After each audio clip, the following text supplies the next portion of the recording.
তো ফ্ৰেণ্ডছ আপোনালোকে দেখিছে এইটো হ'ল মদন কামদেৱ মন্দিৰৰ মেইন গেট। এইটো দেখিছে, এইটো হ'ল আপোনাৰ আসাম টুৰিজিমৰ মানে এইটো অফিচ আছিলে ইয়াতে, এতিয়াতো বন্ধ আছে এই অফিচটো।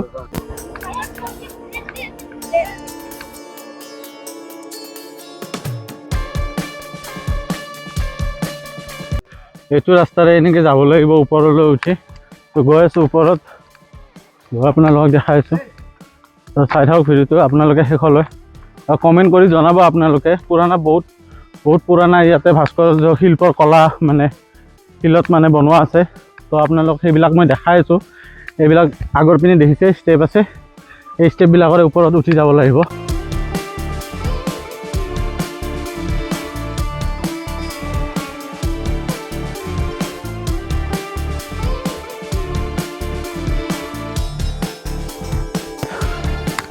ওপৰত আহি পালোঁ এতিয়া।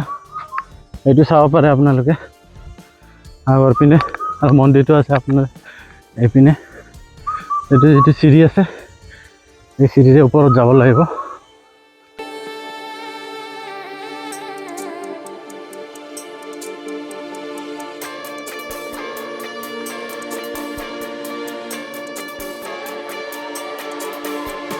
আৰু এটা বস্তু আপোনালোকক দেখাই আছোঁ, ইয়াতে মানে 1 তাৰিখে জানুৱাৰী 1 তাৰিখে খোলে এইটো, এতিয়াতো বন্ধ আছে। তো দেখাই আছোঁ আপোনালোকক। তো ইয়াতেও আছে আপোনাৰ এইবিলাক পুৰণা ভাস্কৰ্য শিল্পৰ কলা চাব পাৰে। চাৰিওফালে বনোৱা আছে শিলেৰে, এইবিলাক দেখিছে ফ্ৰেণ্ডছ। এতিয়া মই ওপৰত উঠি আছোঁ, আৰু ওপৰত উঠিয়ে মই পাই যাম মদন কামদেৱ মন্দিৰটো। তো এই মন্দিৰটো গুৱাহাটীৰ পৰা 40 কিলোমিটাৰ দূৰত বাইহাটা চাৰিআলিত এইটো মন্দিৰ অৱস্থিত।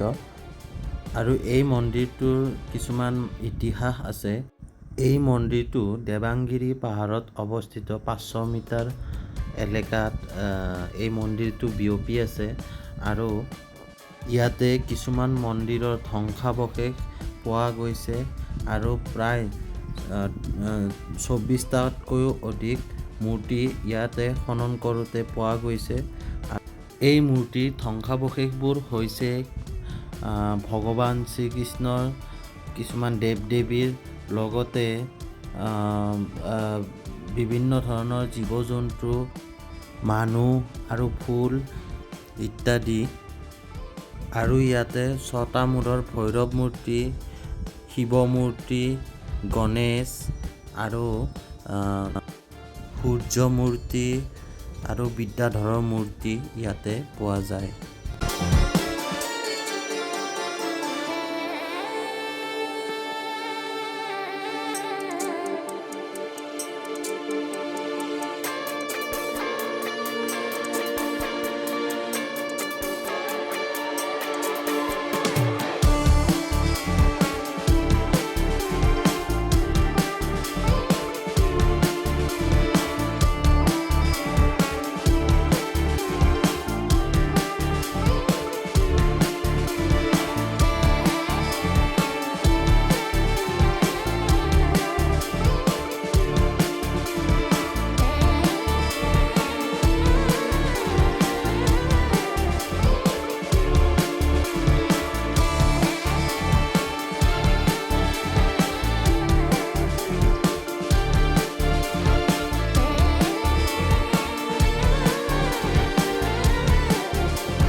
আৰু ইয়াতে এইটো এটা খুব ধুনীয়া শিৱ মন্দিৰ আছে। এইটো আপোনালোকে দেখা পাইছে, এইটো হ'ল শিৱ মন্দিৰ। আৰু আগতো সেইপিনেও এটা মন্দিৰ আছে।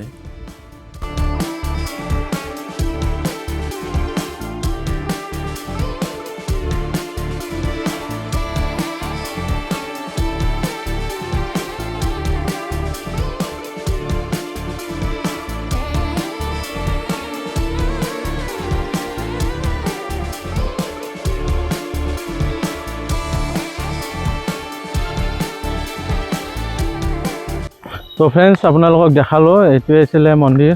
আৰু আগৰ পিনে এটা মিউজিয়াম আছে, এইটোৱে হ'ল সেইটো মিউজিয়াম। এইপিনে মোৰ পিছপিনে আছে। তো ভিতৰত মানে ভিডিঅ'গ্ৰাফী এলাও নাই, তো সেইটো কাৰণে আপোনালোক দেখাব নোৱাৰিলোঁ। বাকী আপোনালোকে আহিলে চাব পাৰিব, ইয়াত খুব ধুনীয়াকৈ, খুব ধুনীয়া এটা মিউজিয়াম হয়।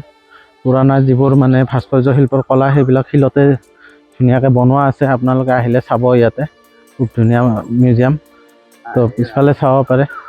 তো বাকী ফ্ৰেণ্ডছ, এইটোৱে আছিলে আজিৰ ভিডিঅ'। যদি ভিডিঅ'টো ভাল পাইছে লাইক কৰি দিব, যদি চেনেলটো প্ৰথমবাৰ চাইছে ছাবস্ক্ৰাইব কৰি দিব। আকৌ এটা নতুন ব্লগত লগ পাম, তেতিয়ালৈ বাই বাই, ধন্যবাদ।